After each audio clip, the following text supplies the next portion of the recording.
Eleanor Jackson pulled her cart down the empty hallway of Westfield Academy, the wheels squeaking against the polished floor tiles. It was nearly 5 in the evening, and most of the students and teachers had gone home for the day. This was her favorite time, when the prestigious private school fell quiet and she could work in peace. She'd been cleaning at Westfield for almost 8 years now, long enough to know every corner, every hidden spot where students left gum under desks and which teachers were the messiest. The job wasn't glamorous, but it paid the bills and came with health insurance, something she desperately needed after Thomas got sick. As Eleanor rounded the corner to the arts wing, she heard piano music floating through the air, beautiful, precise notes that made her slow her steps and listen. Someone was playing Debussy's Clair de Lune in the main music room. Eleanor stopped her cart outside the door and closed her eyes for just a moment, letting the melody wash over her. When the music stopped, Eleanor opened her eyes and pushed her cart forward. She needed to finish the arts wing before heading to the science labs, but as she passed the music room door, she couldn't help but glance inside. A woman sat at the grand piano, shuffling through sheet music. Eleanor had seen her around the school for the past few weeks, the new music teacher who'd started after winter break. She wore expensive-looking clothes and always walked with her chin tilted slightly upward, as if she were perpetually looking down at something. "Can I help you?" The woman's voice cut through Eleanor's thoughts. Eleanor hadn't realized she'd been standing in the doorway. "Sorry to disturb you. I'm just here to clean." The woman looked Eleanor up and down, taking in her gray uniform and the cleaning cart beside her. "Well, don't let me stop you," she said, turning back to her sheet music. Eleanor pushed her cart into the room and began emptying the small trash bins. She tried to be quiet, but the rustle of the plastic bag seemed unnaturally loud in the quiet room. "I'm Ms. Hargrove, by the way," the woman said suddenly, without looking up. "Vivian Hargrove. I'm the new music director, Eleanor Jackson. I clean this wing on Mondays, Wednesdays, and Fridays." Vivian nodded absently, as if Eleanor had just told her the weather forecast. "I studied at the Royal College of Music in London," she added, though Eleanor hadn't asked, "and taught at Berklee College of Music for 3 years before coming here." "That's nice," Eleanor said, moving to dust the shelves of music books lining one wall. Her eyes drifted to the grand piano, a beautiful Steinway that gleamed under the classroom lights. It was far nicer than any instrument she'd ever played on. "Do you play?" Vivian asked, catching Eleanor's gaze. Eleanor quickly looked away. "No, ma'am. Just admiring it. It's a beautiful instrument." "Yes, it is. The school invested in it last year.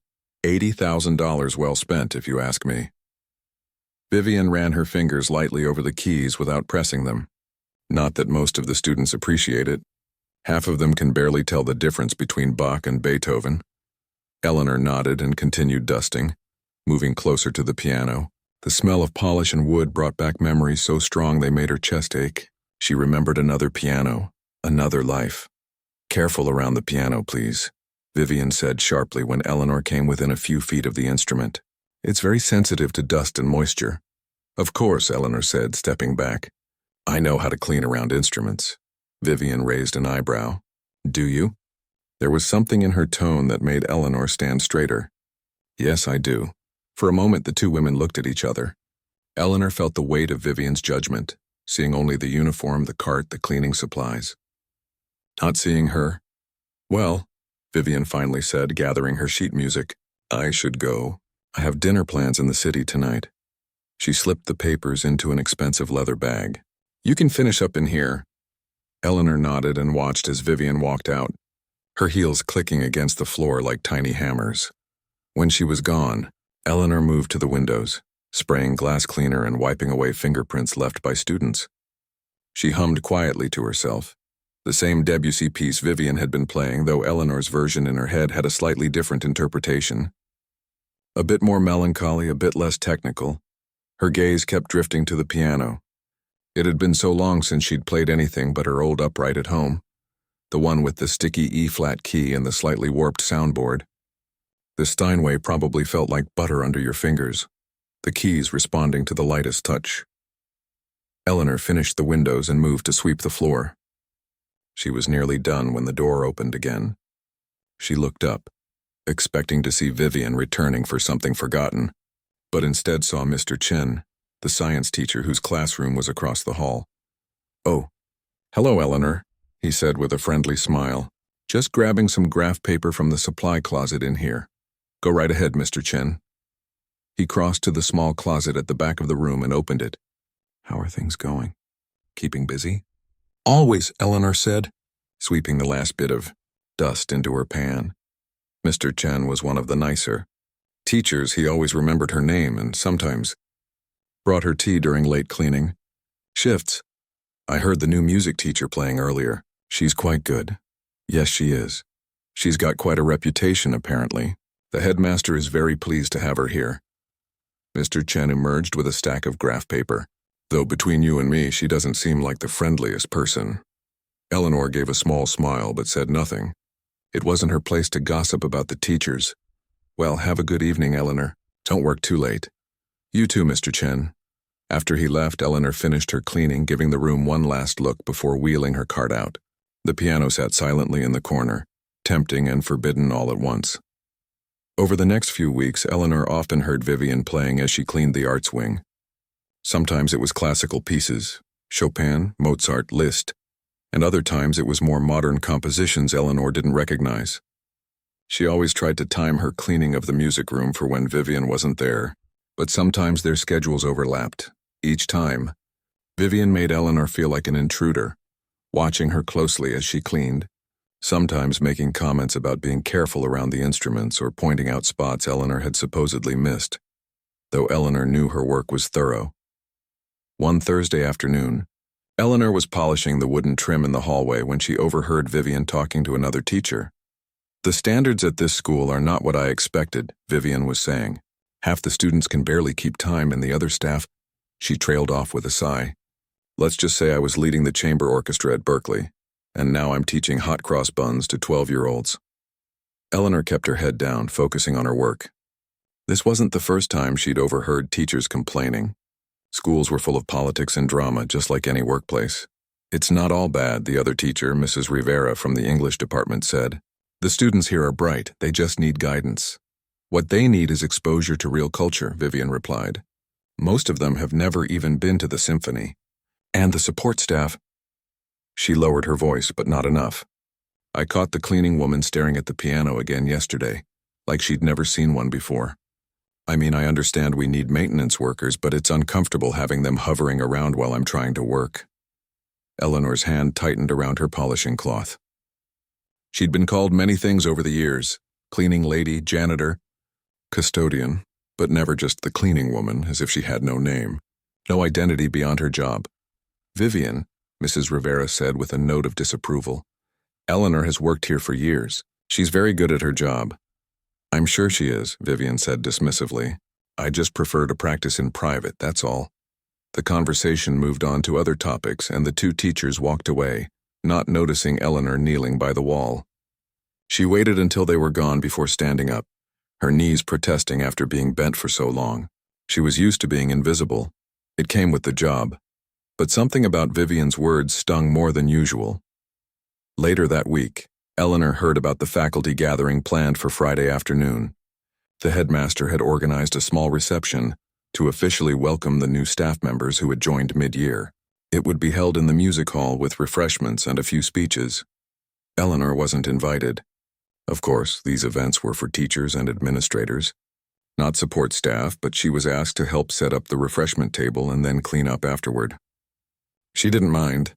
It meant overtime pay, which she could always use. On Friday, she arranged platters of finger sandwiches and fruit, set out napkins and plates, and made sure everything looked nice.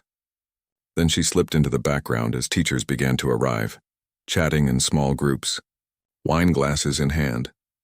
Eleanor kept busy restocking napkins and clearing away used plates, trying to be as unobtrusive as possible. She noticed Vivian holding court near the piano, surrounded by several admiring teachers. She was wearing a sleek black dress that probably cost more than Eleanor made in a month. "Oh yes, the acoustics here are quite good," Vivian was saying. "Not Carnegie Hall, of course, but adequate for teaching purposes." Eleanor moved around the edge of the room, picking up discarded napkins. She should check the bathrooms down the hall, make sure they were stocked with paper towels for the event.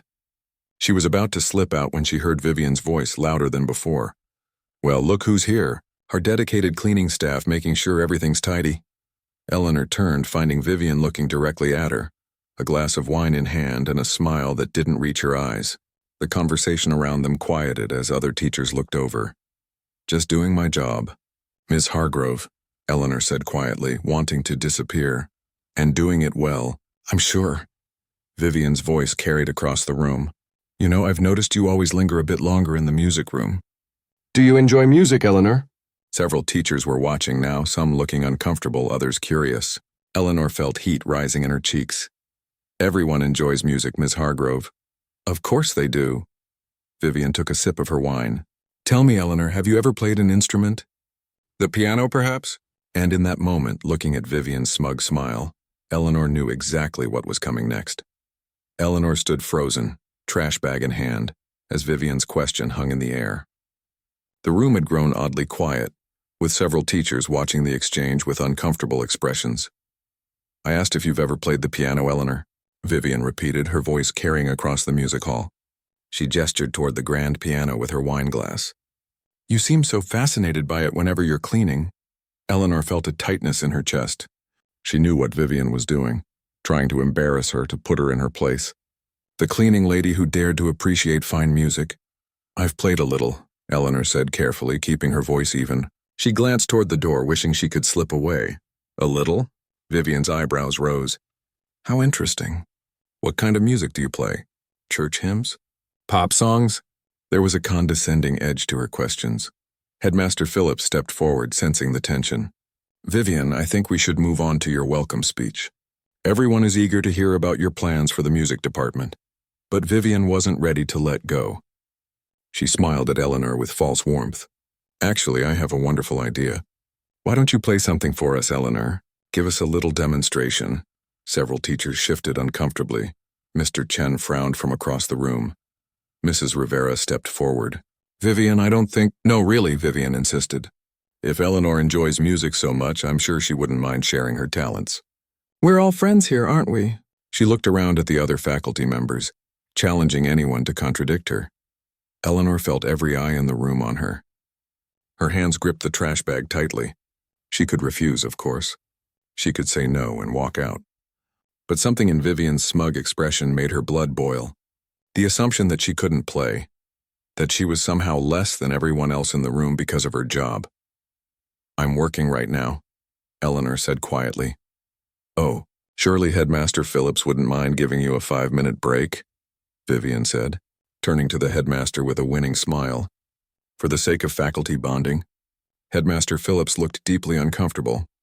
"Ms. Hargrove, I don't think we should put Eleanor on the spot like this." "It's just a bit of fun," Vivian insisted. "Come on, Eleanor. Just one little song, unless—" She paused dramatically. "Unless you don't actually play at all?" Eleanor slowly set down her trash bag. She could feel her heart pounding in her chest. 8 years at Westfield, keeping her head down, doing her job, being invisible. And now this woman wanted to make a spectacle of her. "Fine," Eleanor said. "One song." A murmur ran through the gathered teachers. Vivian's smile widened and she stepped aside with a theatrical gesture toward the piano. "The stage is yours." Eleanor wiped her hands on her uniform pants as she walked toward the piano. She could hear whispers, could feel the mix of curiosity and second-hand embarrassment radiating from the faculty.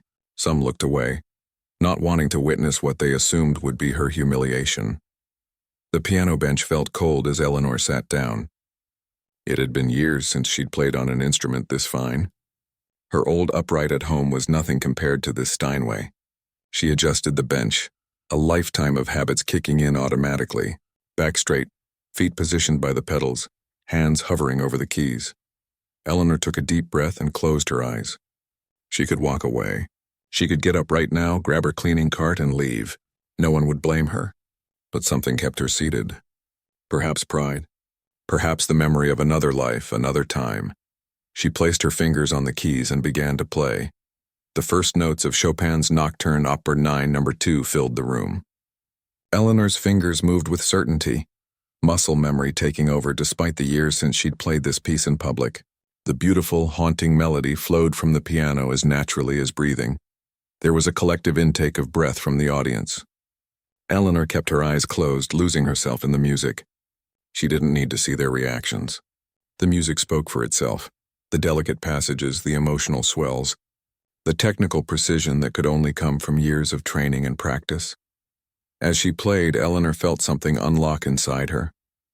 A door she had closed long ago creaking open.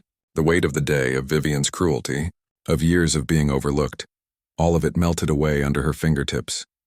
When she finished the piece, the final notes hanging in the air like a whisper, there was complete silence in the room. Eleanor opened her eyes and looked up. The faculty stood motionless, many with expressions of shock. Headmaster Phillips had his mouth slightly open.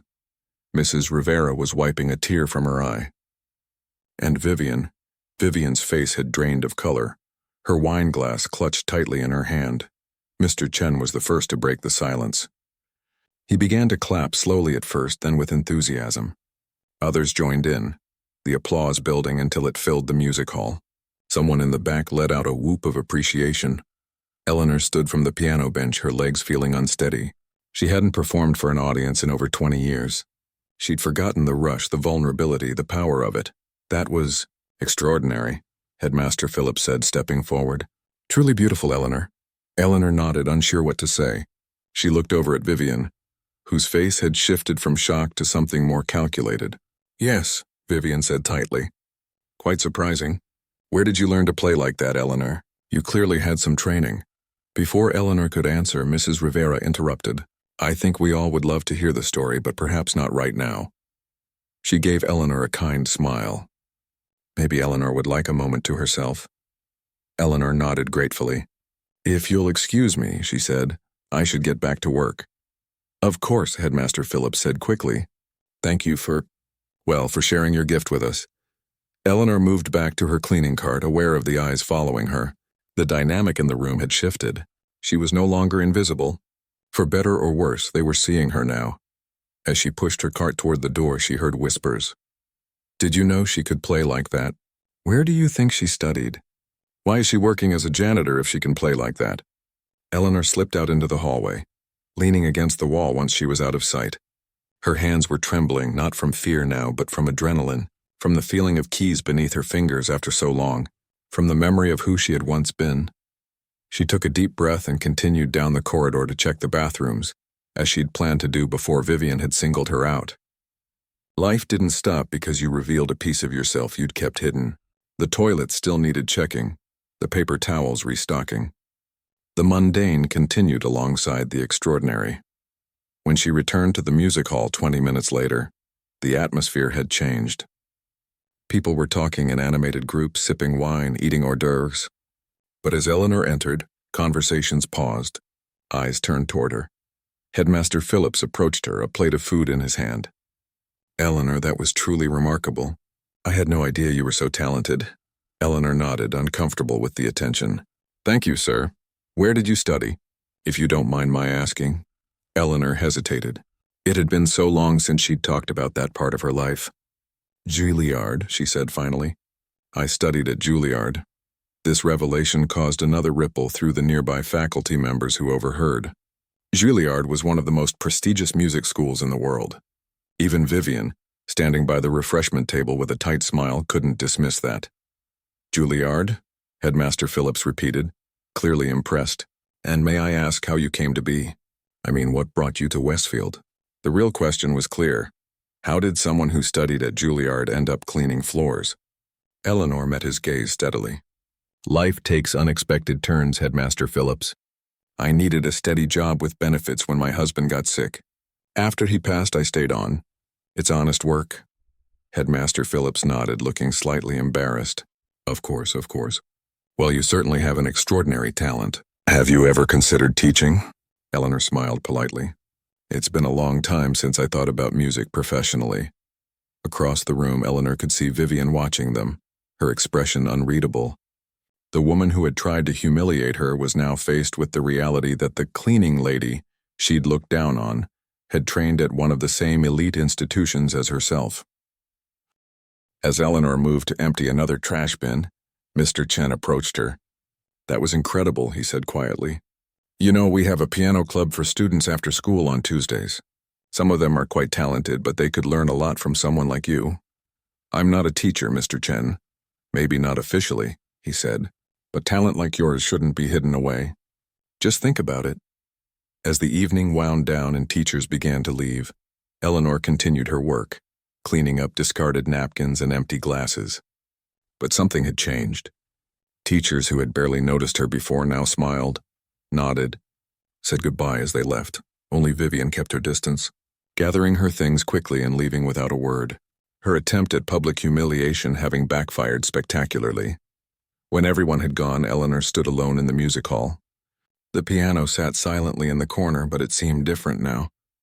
Like an old friend she'd reconnected with after many years apart. She walked over and gently closed the lid over the keys, her fingers lingering on the polished wood. The piano had been her voice once long ago. Tonight it had spoken for her again, revealing a truth that words could never express.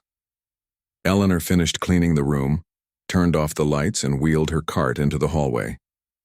Tomorrow would bring questions, curious looks, maybe even opportunities.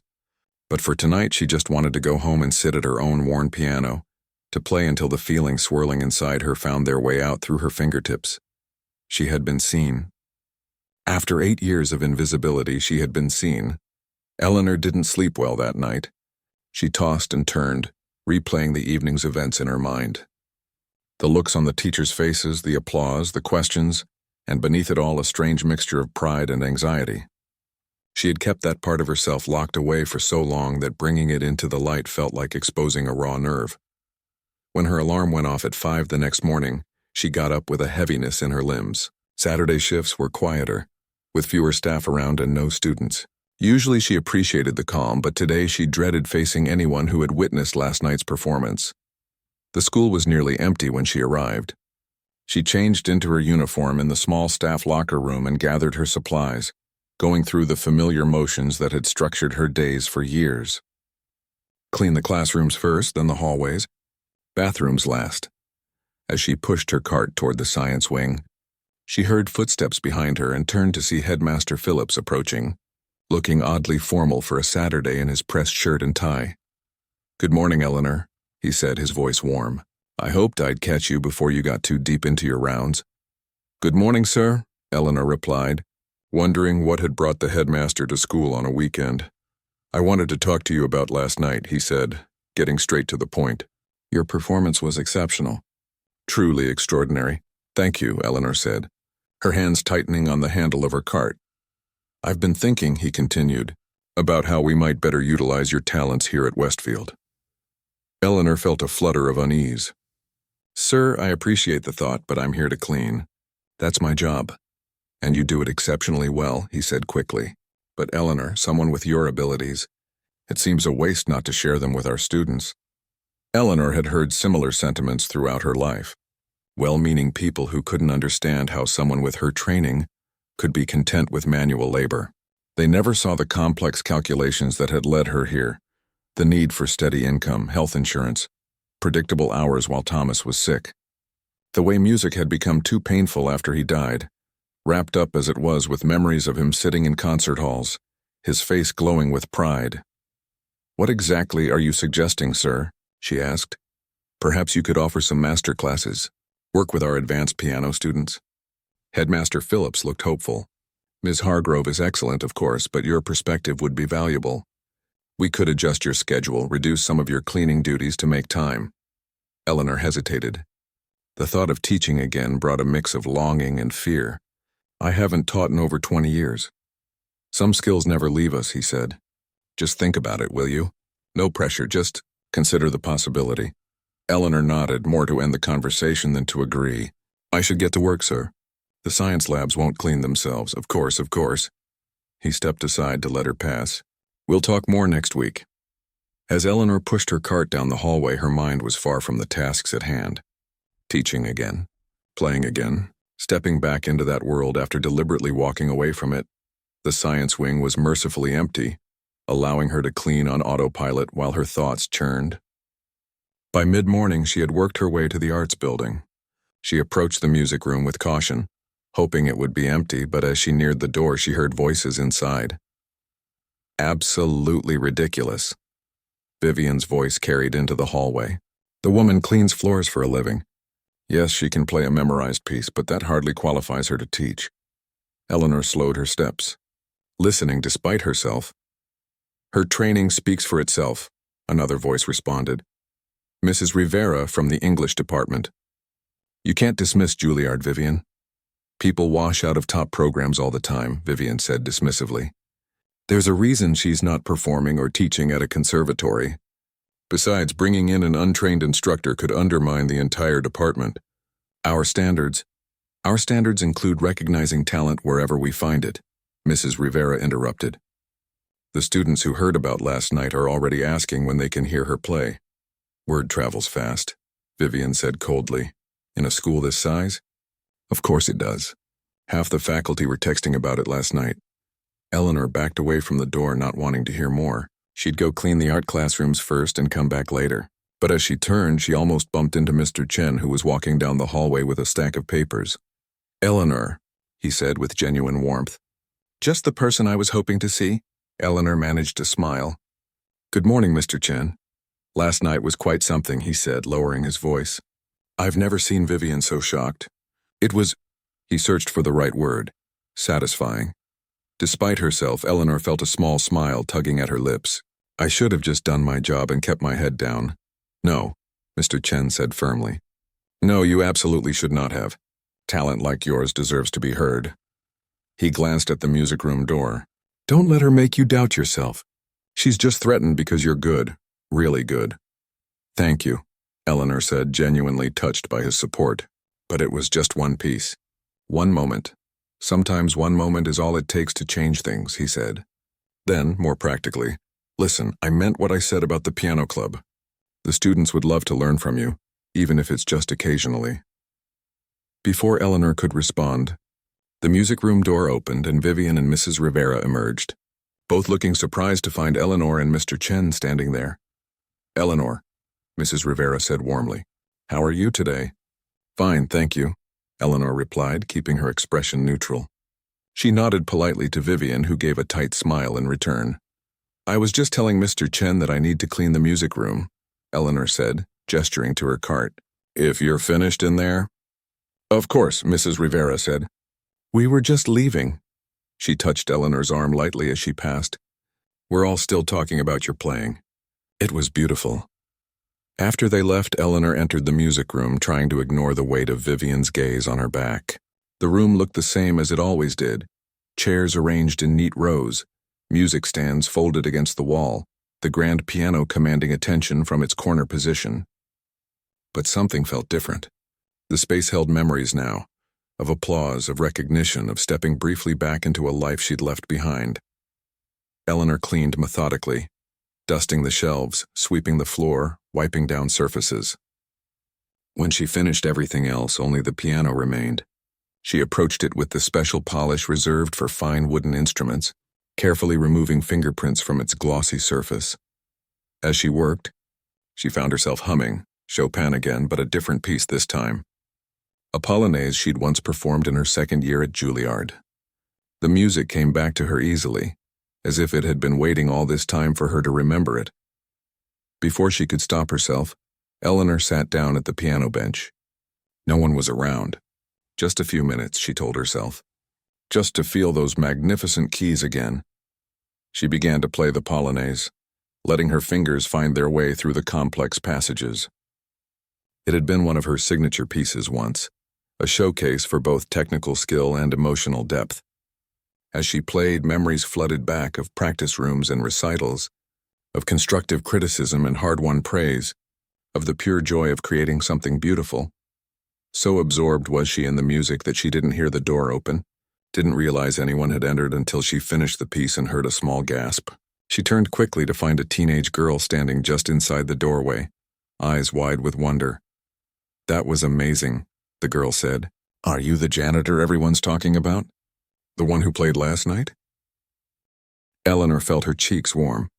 I'm the custodian who played, yes. She stood up from the bench. I'm sorry, I shouldn't be using the piano. I was just...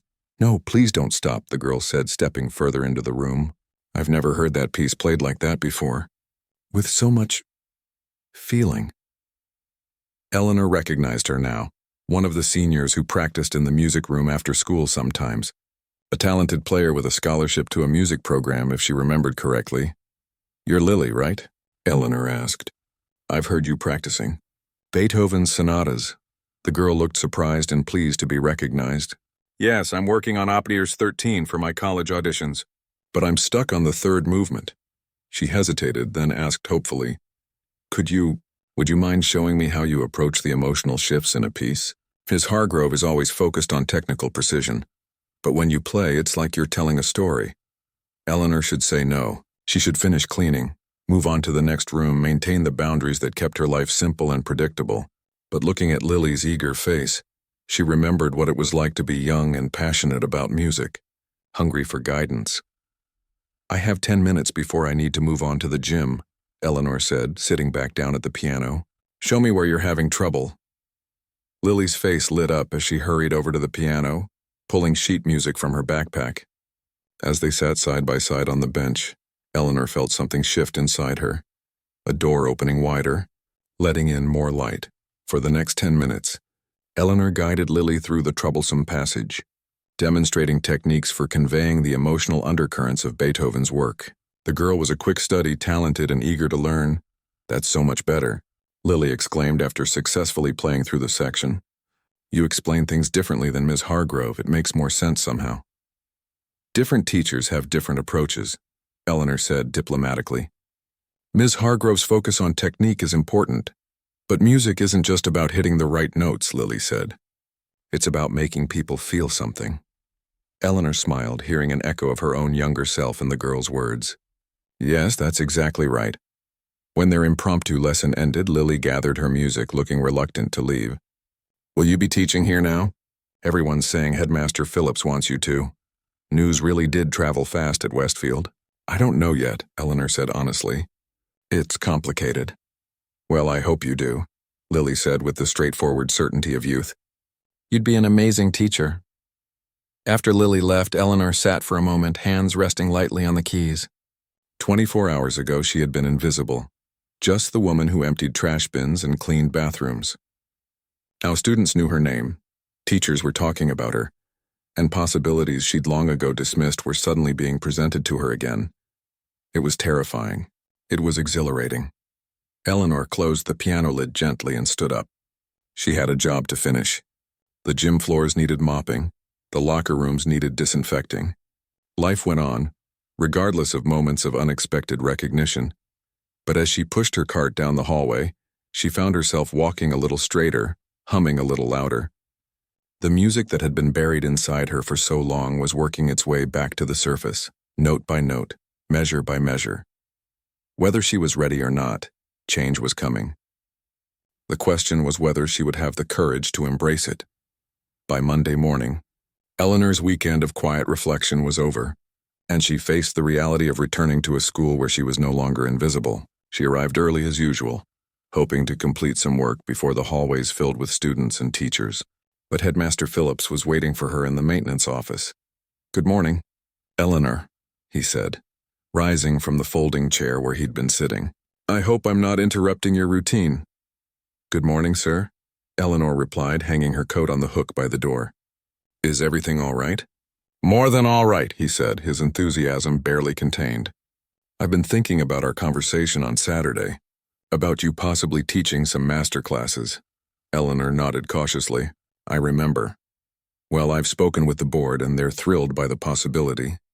A Juilliard-trained pianist on our staff, it's an opportunity we simply can't pass up." Eleanor felt her stomach tighten. "Sir, I haven't agreed to anything yet." Of course," he said quickly. "But we'd like to make it as easy as possible for you to say yes." He pulled a folder from his briefcase. "I've drawn up a proposal. You would keep your current position and benefits, but we'd adjust your hours to include 2 afternoon sessions per week, working with our advanced piano students. There would be a stipend, naturally." He handed her the folder, which she took automatically. "This is moving very quickly," she said. "Talent like yours doesn't come along every day, Eleanor. And frankly, the students are already asking when they can work with you. Word travels fast in a school this size." Eleanor thought of Lily and their impromptu lesson on Saturday. "I'm not sure I'm ready to teach again."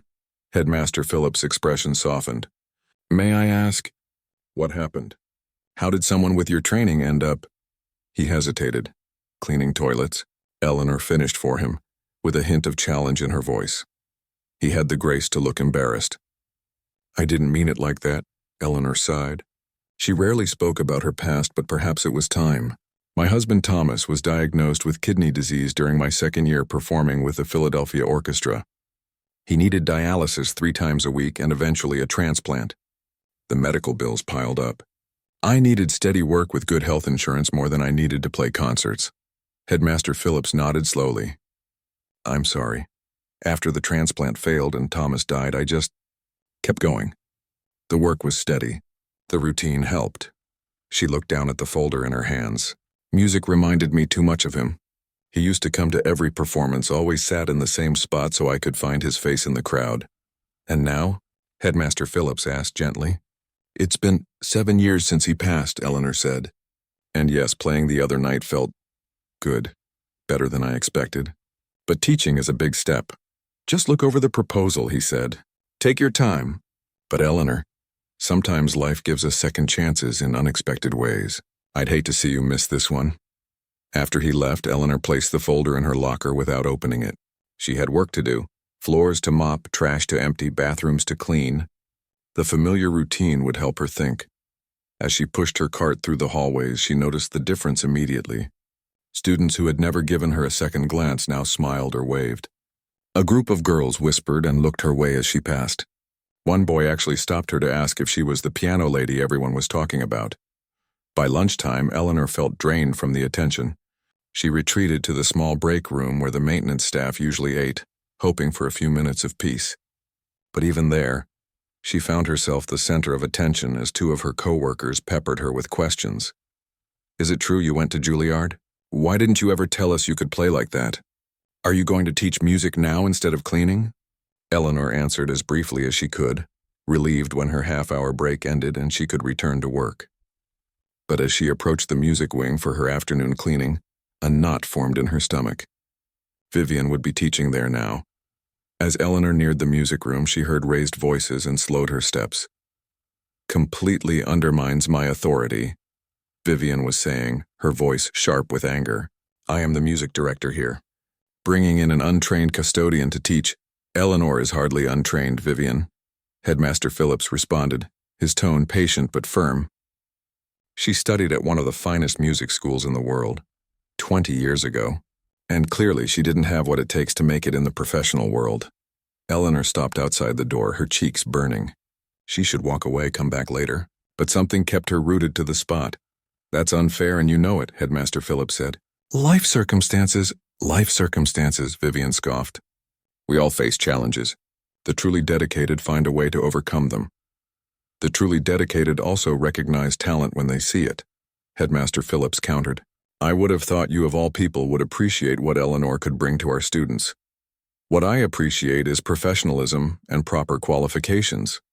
Not some feel-good story about a janitor with a hidden talent. Eleanor had heard enough. She pushed her cart loudly past the door, making her presence known. The voices inside fell silent immediately.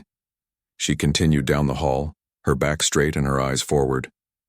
She wouldn't give Vivian the satisfaction of seeing how those words had stung. But they had. Despite her accomplishments, despite her training, to Vivian she would always be just the cleaning lady who had stepped out of her place. Eleanor was about to turn the corner when she heard quick footsteps behind her. Eleanor. Wait, Headmaster Phillips called. She stopped and turned, composing her face into a neutral expression. I'm sorry about that, he said, catching up to her. Vivian is concerned about changes to her department, but please don't let her opinion influence your decision. Her opinion is clear enough, Eleanor said evenly, and not entirely wrong. It has been 20 years since I taught or performed regularly. But when you play, he shook his head in wonder. Eleanor, when you played the other night, everyone in that room felt something special. That kind of gift doesn't disappear no matter how long it's been dormant. Before Eleanor could respond, a small group of students approached, looking nervous but determined. One of them was Lily from Saturday's impromptu lesson. Ms. Jackson? Lily said, addressing Eleanor formally for the first time. We heard that you might be teaching some master classes, and we wanted to let you know that we'd really love to learn from you." A tall boy with glasses nodded eagerly. "I heard a recording that someone took on Friday night. It was amazing." Eleanor blinked in surprise. "Someone recorded me playing?" Lily looked slightly guilty. "Just audio. It's been shared around a bit. Everyone's talking about it." Headmaster Phillips gave Eleanor a look that said, "See?" before turning to the students. "Ms. Jackson is still considering the teaching position. Perhaps you could give her some space to make her decision." The students nodded and continued down the hall, but not before Lily gave Eleanor an encouraging smile. "They respect you," Headmaster Phillips said after they'd gone. "Already. That's not something every teacher achieves, even after years in the classroom." Eleanor nodded, thinking. She'd felt a connection with Lily during their brief lesson, a flash of the joy she'd once found in sharing music with others. Could she find that joy again on her own terms? "I'll think about it," she promised. "But right now I have bathrooms to clean." Headmaster Phillips looked like he wanted to say more but nodded instead. "Of course." For the rest of the day, Eleanor went through her cleaning routine mechanically, her mind elsewhere. When her shift ended, she found herself drawn back to the music room, now empty as students and teachers had gone home. She approached the piano slowly, remembering the feeling of sitting there Friday night, revealing a part of herself she'd kept hidden for so long. The fear, the exhilaration, the sense of coming home. On impulse, she sat down and began to play. Not Chopin this time, but Debussy's Clair de Lune, a piece Thomas had particularly loved. As the delicate notes filled the room, she closed her eyes, allowing herself to remember Thomas's smile, his unwavering support, his insistence even in his final days that she shouldn't abandon her music forever. "You'll know when it's time to go back," he'd told her once during a late-night conversation in his hospital room. "Promise me you won't hide your gift forever." She'd promised, though at the time she couldn't imagine ever wanting to perform again. The pain had been too raw, the associations too strong. But now, playing in the empty music room as afternoon sunlight streamed through the windows, Eleanor felt something shifting inside her. Not erasing the pain, but transforming it, allowing space for something new to grow, alongside the memories. She was so absorbed in the music that she didn't notice she had an audience, until the final notes faded away and she heard a small sound from the doorway. She turned to find Vivian standing there, her expression unreadable. For a long moment, neither woman spoke. Then Vivian broke the silence. "That was beautifully played," she said stiffly, as if the admission cost her something, particularly the phrasing in the middle section. Eleanor nodded, surprised by the unexpected compliment. "Thank you." Vivian stepped into the room but remained near the door. "I understand you studied with Professor Chen at Juilliard." "Yes," Eleanor said, wondering how Vivian had learned that detail. "For 3 years. He has a reputation for developing exceptional phrasing and dynamics in his students." Vivian paused. "I studied with him briefly during a summer program. It was the closest thing to common ground they had found." Eleanor nodded again, unsure what to say. Vivian seemed to struggle with her words. "I should not have spoken about you that way to Headmaster Phillips. It was unprofessional. It wasn't exactly an apology, but it was something." "You're concerned about your department," Eleanor said. "I understand that, yes." Vivian straightened her shoulders. "The standards here are important to me. The reputation we're building." She hesitated, then added, "But so is the music itself. And you play very well." Coming from Vivian, it was high praise. Eleanor stood up from the piano bench. "I haven't decided yet." "About the teaching position." "I see." Vivian's expression gave nothing away. "Well, if you do decide to accept, I suppose we could find a way to make it work." Professional to professional, it was an olive branch, however small. Eleanor recognized it for what it was, not friendship, but a grudging acknowledgement of her abilities, separate from her role as the school custodian. "Thank you," Eleanor said simply. As she gathered her things to leave, she felt a quiet resolve forming within her. Perhaps it was time. Time to honor her promise to Thomas, time to reclaim a part of herself she had set aside for too long. Not to erase the past or forget the journey that had brought her here, but to allow herself to grow in new ways. The folder Headmaster Phillips had given her was still in her locker. She would read it tonight, consider the possibilities it offered. Teaching again wouldn't be easy. Navigating her new visibility at school wouldn't be easy. Finding her place between the custodian she had been and the musician she once was, and perhaps could be again, wouldn't be easy. But as she left the school building that evening, the setting sun turning the windows to gold, Eleanor felt something she hadn't experienced in years. The quiet thrill of stepping into the unknown, of opening a door long closed and discovering what might lie beyond it. 3 months later, Eleanor stood in the back of Westfield Academy's auditorium, watching as students and their families filed in for the spring recital. Her hands fidgeted with the program, creasing the edge where her name appeared. Eleanor Jackson, piano master class instructor. It still felt strange to see it in print.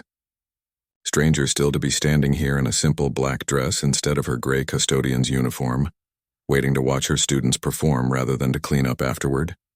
Nervous, Mr. Chen appeared beside her, 2 paper cups of water in hand. He offered one to Eleanor with a smile.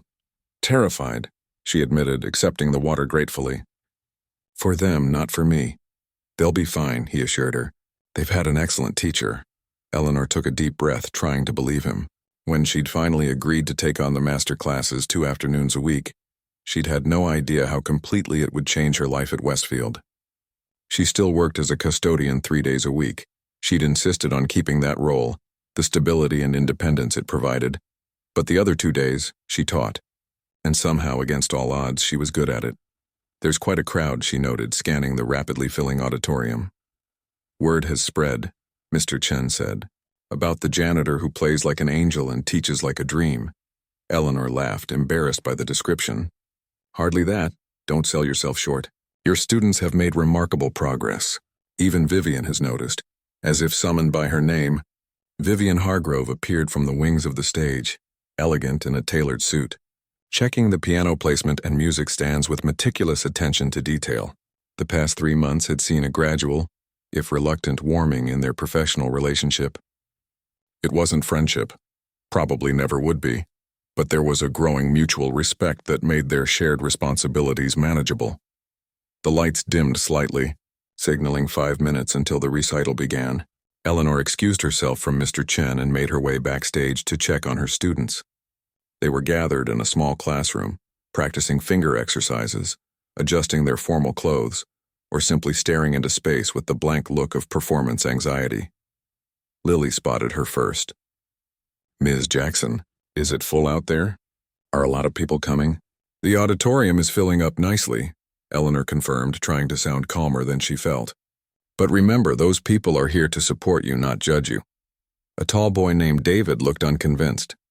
My dad brought his whole office, and my grandparents drove in from Ohio.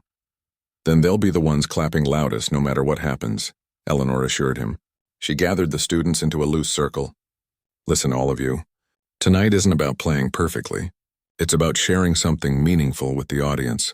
Connect with the music and you'll connect with them. That's what you always say, Lily said with a nervous smile. But I still want to play all the right notes. The right notes are just the beginning, Eleanor said. It was a phrase Professor Chen had used with her at Juilliard, and she'd found herself repeating it to her own students. Music lives in the spaces between the notes, in the way you move from one moment to the next. She looked around at their young, anxious faces and felt a surge of pride.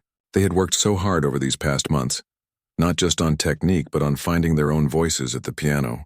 Even the students who had initially been skeptical about taking direction from the cleaning lady had come to respect her methods and musical insights. Ms. Hargrove and I will be right there in the front row, she promised them.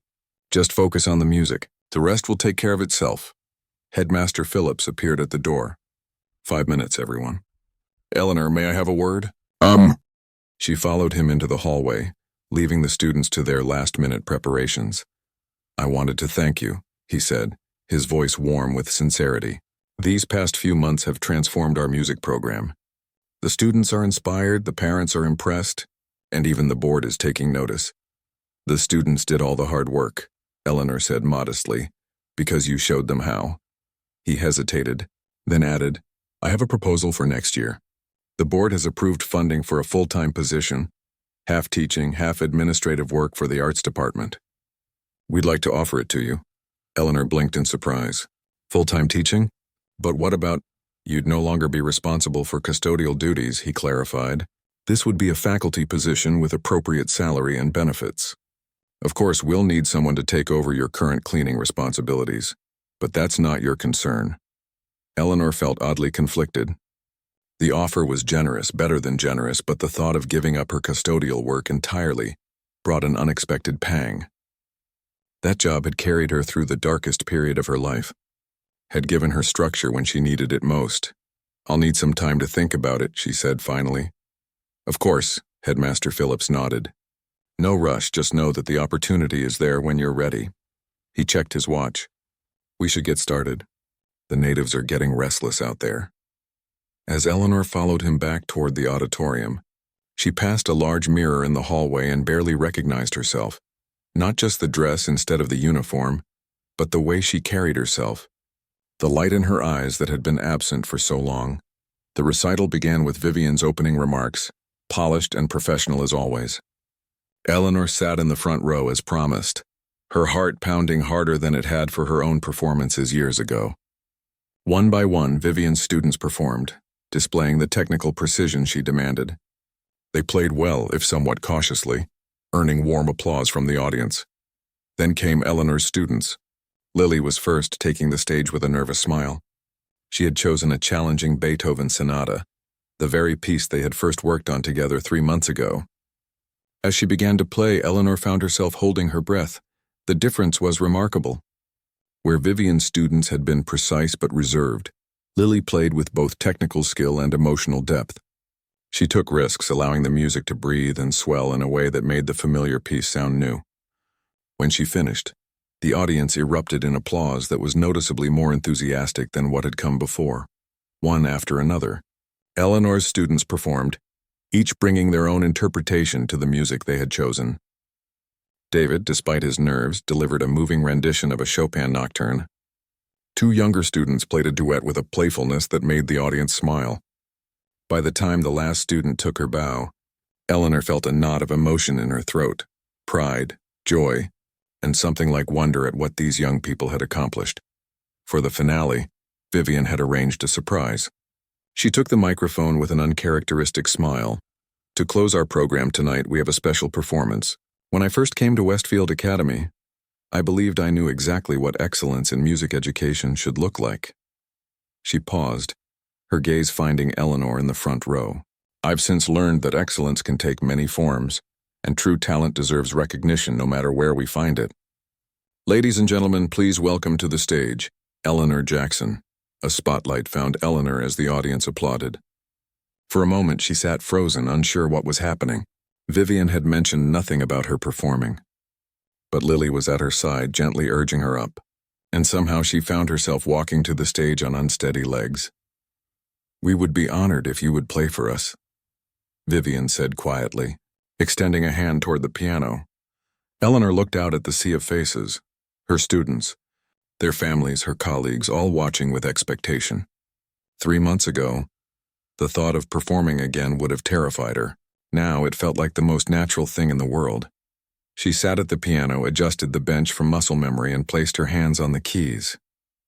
Without announcement, she began to play Rachmaninoff's Prelude in G minor, a piece of sweeping emotion and technical complexity that she had performed in her final concert with the Philadelphia Orchestra before Thomas fell ill. As she played, memories washed over her, of concert halls and standing ovations, of Thomas's proud smile, of the years of silence that followed his death. But these memories no longer brought only pain. They were part of her story, threads in the tapestry that had led her to this moment, to these students, to this second chance she had never expected. The music built to its thunderous climax, her fingers flying across the keys with a confidence and power that seemed to electrify the room. When the final chord resounded, there was a moment of awed silence before the audience rose to their feet in a standing ovation that shook the rafters. Eleanor stood and bowed, tears blurring her vision. In the front row, her students were cheering wildly. Beside them, Vivian was applauding with genuine admiration. And somewhere, Eleanor liked to think, Thomas was watching too, his face glowing with the same pride she remembered from long ago. As she made her way back to her seat, accepting hugs and handshakes from strangers and colleagues alike, Eleanor felt a sense of completion, of coming full circle. The journey from celebrated pianist to school custodian and back to music teacher had not been one she would have chosen. But standing here now, surrounded by the community that had finally seen her, truly seen her, she wouldn't have changed a moment of it. After the recital, as families gathered in the lobby for refreshments, Eleanor found herself approached by parents eager to compliment their children's performances and thank her for her teaching. It was still strange to be visible this way, to be sought out rather than overlooked. "Ms. Jackson," a woman said, touching her arm lightly, "my daughter Lily can't stop talking about you. You've completely transformed her relationship with music." "Lily is exceptionally talented," Eleanor replied with a smile. "She just needed to find her own voice at the piano. Well, whatever you did, it worked. She practices without being reminded now. That's a first." As the crowd thinned, Eleanor found herself standing near the refreshment table beside Vivian, both of them with punch cups in hand. "That was quite a surprise you arranged," Eleanor said. "You might have warned me. Would you have agreed if I'd asked beforehand?" Vivian raised an eyebrow. "Probably not," Eleanor admitted. "Then I made the right decision." Vivian sipped her punch. "Your Rachmaninoff was impressive. I don't think I've heard that prelude played better." Coming from Vivian, it was extraordinary praise. "Thank you. And thank you for sharing your students with me these past months. They're all very talented." "Yes, well," Vivian straightened her already perfect posture. "We seem to complement each other's teaching approaches despite our different backgrounds." It was as close to warmth as Vivian was likely to get, and Eleanor accepted it for what it was, acknowledgement of her place at Westfield, not as an intruder or a curiosity, but as a colleague. "Have you considered Phillips's offer?" Vivian asked suddenly. "The full-time position? How did you know about that?" "I recommended it," Vivian said, surprising Eleanor. "The students benefit from your perspective. It would be selfish of me to deny them that opportunity simply because we approached music education differently." "I'm still thinking about it," Eleanor said. "It's a big change." "Change can be valuable," Vivian said with the hint of a smile, "as someone recently reminded me." Later that evening, after the last families had left and the custodial staff, her colleagues, had begun cleaning the auditorium, Eleanor returned to the stage. The building was quiet now.